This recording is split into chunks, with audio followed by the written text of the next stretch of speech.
I chose a wedding dress over my own life, and it nearly destroyed everything I ever loved. Well, hello there, folks. Welcome back to my channel. I'm your host, and if you're new here, well, I'm just an old-timer sharing stories from a life that's been, well, let's just say it's been one hell of a ride. Before we get started today, I gotta ask you something that honestly breaks this old heart of mine. You know, I check my analytics every week, and it shows me that 96 of you watching right now aren't subscribed to the channel. 96%. That makes me sadder than a hound dog in the rain, so if you're enjoying these stories, would you mind hitting that subscribe button? It's free, doesn't cost you a dime, and it would mean the world to this old man. Now today I'm going to tell you about something that happened to me back in 1983. I was 31 years old, working construction in Birmingham, Alabama, thinking I had my whole life figured out. Boy, was I wrong. This is about love, about choices, about how one split-second decision can change everything. And I mean everything. Her name was Margaret Rose Sullivan. We called her Maggie. Lord have mercy, she was something else. Red hair like autumn leaves, freckles scattered across her nose like stars in the sky, and a laugh that could make you forget your own name. I met her at Henderson's Five and Dime on a Tuesday afternoon in March. I was there buying work gloves, and she was behind the counter arguing with her manager about some dress order that had come in wrong. Now, you got to understand something about me back then. I was what you'd call a confirmed bachelor. 31 years old and never been serious about anybody.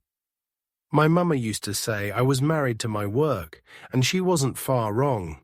I'd get up at 5 in the morning, work construction until the sun went down, come home to my little apartment, eat a TV dinner, and fall asleep watching Johnny Carson.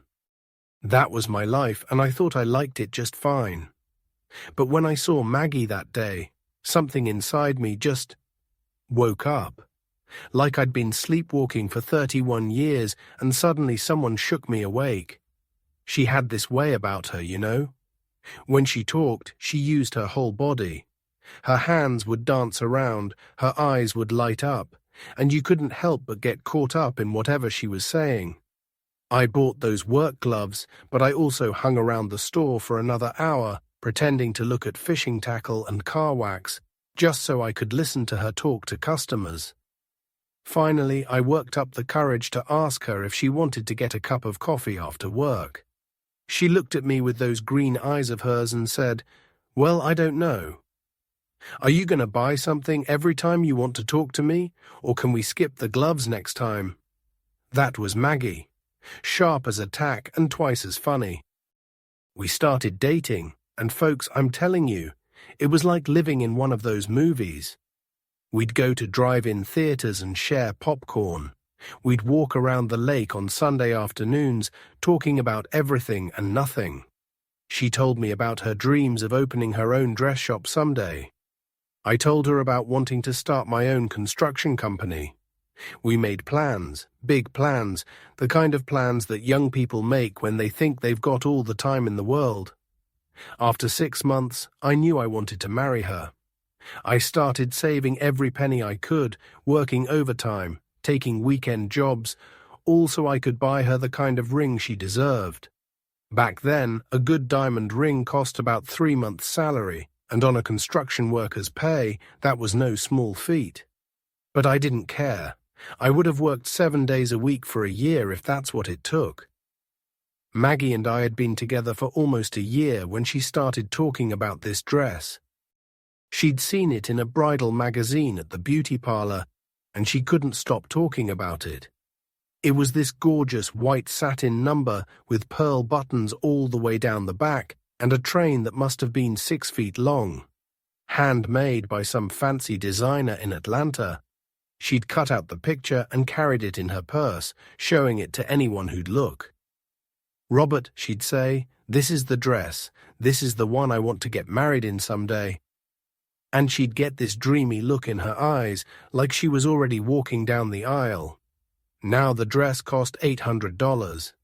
In 1983, that was that was more money than most people saw in 2 months. It was completely out of reach, but Maggie had fallen in love with it, and when Maggie fell in love with something, there was no talking her out of it. I was planning to propose on Christmas Eve. I had it all worked out. I'd bought the ring, a nice little solitaire that cost me every penny I'd saved, and I was going to take her to Miller's Point, where you could see the whole city spread out below you, all lit up for Christmas. I had the speech practiced and everything, but then, 3 days before Christmas, everything changed. I was working on a job site downtown, putting the finishing touches on a new office building, when I got a call at the site trailer. It was Maggie, and she was crying so hard I could barely understand what she was saying. "Robert," she sobbed, "you have to come to the store right now. Please, you have to come." I threw down my hard hat and drove to Henderson's like the devil himself was chasing me. When I got there, I found Maggie in the back room, surrounded by boxes and tissue paper, just sobbing her heart out. Mrs. Henderson, the owner, was standing there looking uncomfortable as hell. "What happened?" I asked, kneeling down beside Maggie. Through her tears, she told me the story. That morning, a woman had come into the store asking about special orders for wedding dresses. Mrs. Henderson had mentioned that they could order anything, even designer dresses from Atlanta. The woman had asked specifically about the dress from Maggie's magazine clipping, the one she'd shown to half the town by now. Turns out, this woman was getting married in February, and she wanted that exact dress. She had the money, $800 cash, and she wanted to place the order right then and there. But here's the kicker. The designer only made each dress once. It was a limited edition thing. Once it was sold, that was it. No more. "She's gonna get my dress," Maggie cried. "My perfect dress, and I'm never gonna have another chance to get it." Now, I want you folks to really understand the position I was in here. I had $500 to my name. That was it. My entire life savings, and it was already spent on an engagement ring that was sitting in a box in my dresser drawer. The ring I was going to give her in 3 days, along with a promise that we'd have the most beautiful wedding anyone had ever seen. But looking at Maggie, seeing how broken she was, I made a decision that I've regretted every day for the last 40 years. I told her to call the woman and tell her the dress was already spoken for. Then I went to the bank, took out a loan against my truck, cashed in my savings bonds that my grandmother had left me, and borrowed $200 from my brother Tommy. By closing time that day, I had $800 in cash, and that dress was on order for Margaret Rose Sullivan. You should have seen her face when I told her. She lit up like a Christmas tree. She threw her arms around me and kissed me right there in front of God and everybody. And for a moment, I felt like the richest man in the world. But I couldn't propose anymore. The ring money was gone. I told myself it didn't matter, that we could have a long engagement, that I'd save up again and propose next Christmas. What was one more year? Maggie was so happy about the dress that she didn't seem to notice I didn't propose on Christmas Eve. Or maybe she was just giving me time. Either way, we spent that Christmas talking about wedding plans, about the perfect dress that would be arriving in 6 weeks. January came and went, February rolled around, and the dress arrived. Maggie tried it on at the store, and folks, I'm telling you, she looked like an angel. That dress was made for her, like it had been designed specifically for her body, her personality, her whole being. When she walked out of that dressing room, there wasn't a dry eye in the store. But here's where things started to go wrong. With the dress in hand, Maggie started getting impatient about the engagement. She'd drop hints, talk about her friends who were getting married, mention sales at the jewelry store. I could see the confusion in her eyes, the hurt. Here was this man who'd spent $800 on her dream dress, but wouldn't propose to her. March came and things between us started getting tense. Maggie was snappy, irritable. I was working double shifts trying to save up for a ring again, so I wasn't around as much. We started fighting about stupid things. The way I chewed my food, the fact that I left my work boots by the door. Little things that meant nothing, but somehow meant everything. Then, in April, Jimmy Crawford came to town. Jimmy was Maggie's high school boyfriend, the one who'd gone off to college and then law school up in Nashville. He was back in town for his father's funeral, driving a fancy car and wearing a suit that probably cost more than I made in a month. And wouldn't you know it, he walked into Henderson's Five and Dime on a Thursday afternoon when Maggie was working alone. I didn't know about it at first. Maggie didn't mention it, which should have been my first clue that something was up. But Tommy's wife saw them having coffee at Murphy's Diner that Saturday, and by Sunday morning, half the town was talking about it. When I confronted Maggie about it, she got defensive. Said it was just coffee, said they were just catching up, said I was being ridiculous. But I could see something in her eyes, something that hadn't been there before. A kind of possibility. He asked me about the dress, she said finally. He wanted to know who I was marrying. What did you tell him? She was quiet for a long moment. Then I told him I wasn't sure. Those words hit me like a punch to the gut. After almost 2 years together, after everything we'd been through, she wasn't sure if she was marrying me. That night I went home and took that ring out of my dresser drawer. I'd finally saved up enough to buy it again, a different one, smaller than the first, but still decent. I was planning to propose the next weekend, but sitting there, looking at that little diamond, I realized something that made me sick to my stomach. I'd bought her a dress before I'd bought her a ring. I'd put her dreams before my own feelings. I'd made her happiness more important than our future together. And in doing so, I'd somehow convinced her that I wasn't serious about her, that I wasn't ready to commit. The irony was killing me. I'd proven my love by buying that dress, but she saw it as proof that I couldn't make up my mind about marriage. The next week, Jimmy Crawford asked Maggie to marry him. He did it right, I'll give him that. Took her to the fanciest restaurant in town, got down on one knee with a ring that was so big you could see it from space. And the thing that really killed me. He told her she was the most beautiful woman he'd ever seen, and that her wedding dress was going to be the luckiest dress in the world. Her wedding dress. The dress I'd bought her.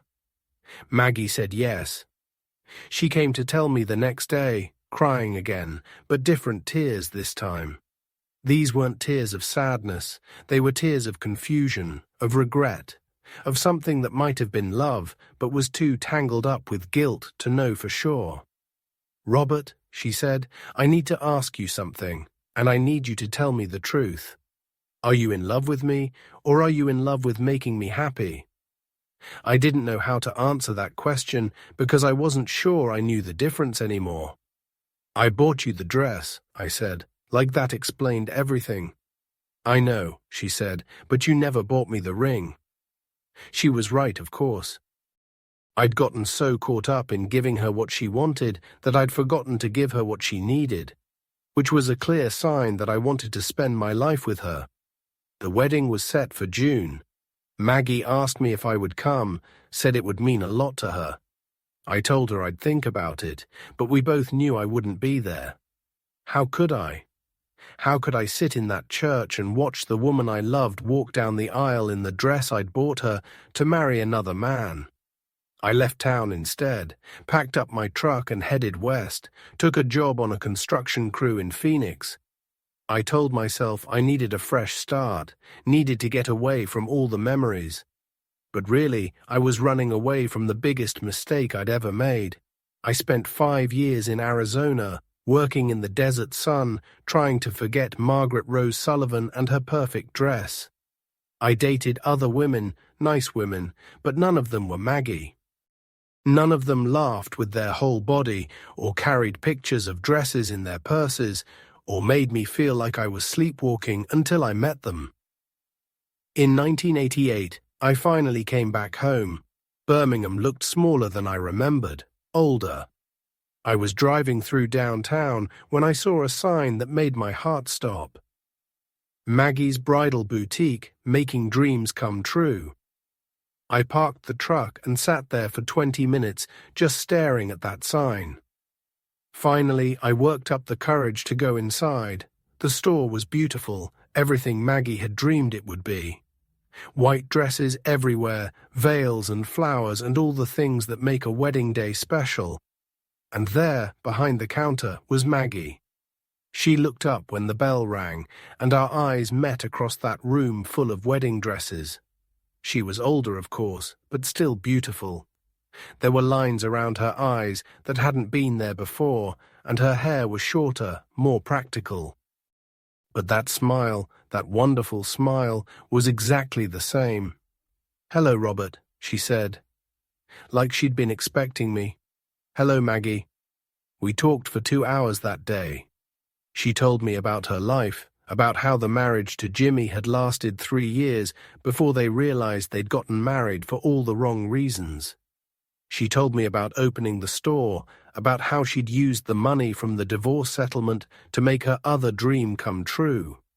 She was successful, happy, independent. And she told me about the dress. "You know what's funny?" she said. "I never wore it. The dress you bought me. I tried it on for Jimmy, and it didn't feel right. It felt like it belonged to someone else, to some other version of myself that didn't exist anymore. So I wore my grandmother's dress instead, the one she made by hand in 1952. It wasn't fancy, but it felt true. She still had the dress, the $800 dress that had changed both our lives.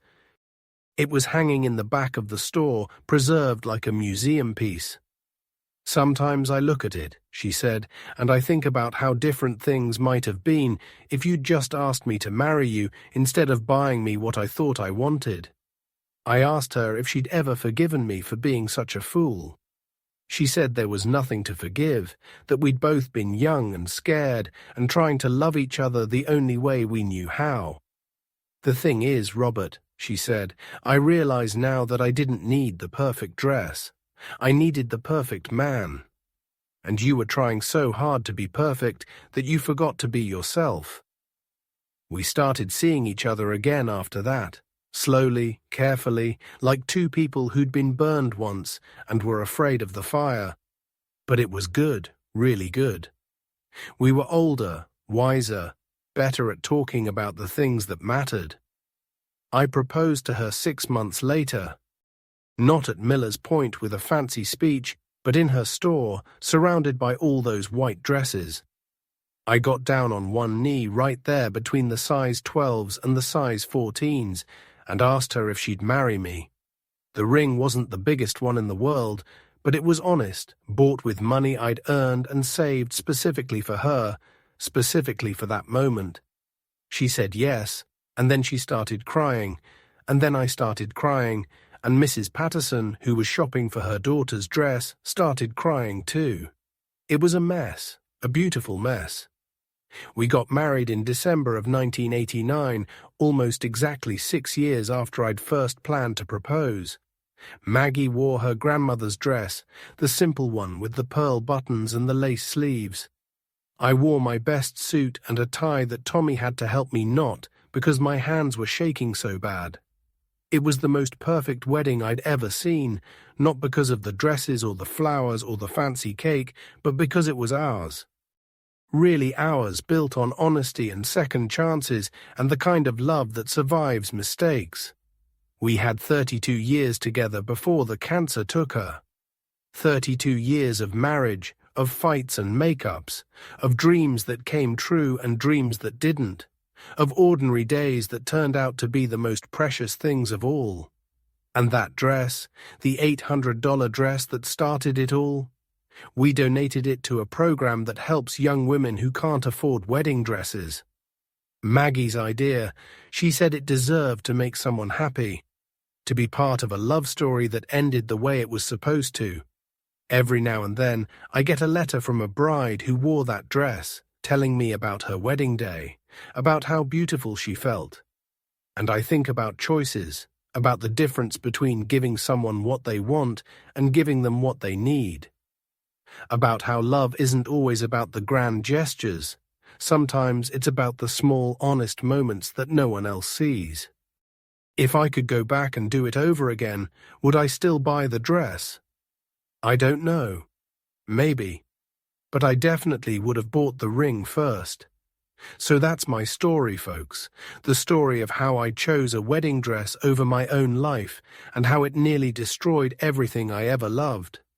But sometimes, if you're very lucky, life gives you a second chance to get it right. Now, before I sign off here, I want to ask you all a favor. If this old story touched your heart in any way, would you mind hitting that like button? And I'd love to hear from you in the comments. Have you ever made a choice that seemed right at the time but turned out to be completely wrong? Have you ever gotten a second chance at love? Share your stories with me. At my age, I've learned that the best part of telling stories is hearing them from other people. And please don't forget to subscribe if you haven't already. Like I said at the beginning, 96 of you aren't subscribed, and every time I see that number, it reminds me of all the stories I might not get to share if folks don't stick around. Your subscription doesn't cost you anything, but it means everything to this old man who just wants to keep the conversation going. Until next time, this is your friend reminding you that love isn't about perfection. It's about showing up again and again, even when you mess it up the first time. Take care of yourselves and take care of each other.